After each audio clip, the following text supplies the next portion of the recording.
Angela Price from Eden Condensed Small Space Garden Design, and this is Garden Space.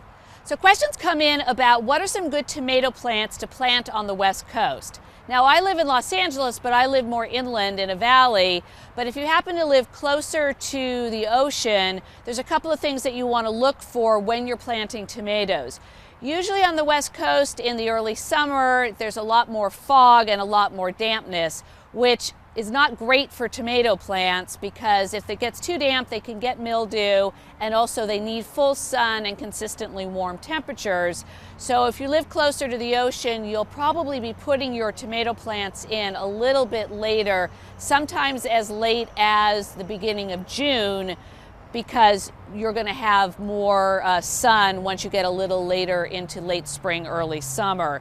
A couple of the ones that I really like are the Super Sweet 100s, and this is a cherry tomato, and they're very prolific. They get a lot of really sweet small fruit, and their days to harvest are anywhere between 55 and 60. So what you'll want to do is when you're looking for tomato plants is that they usually come with a little tag, is to look on the back of the tag and it'll say days to harvest, and that's from when you put the tomato plant in the ground to when you can start pulling it off.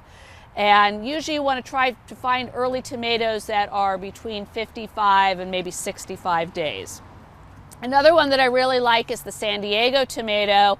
And this is appropriately named because San Diego is also on the West Coast. And this is also an early tomato too, usually about 60 days. And this is a little bigger tomato. So if you're looking for a good combination of a cherry tomato as well as a slicer or a salad tomato, San Diego is also a good choice. You can also do an early girl tomato.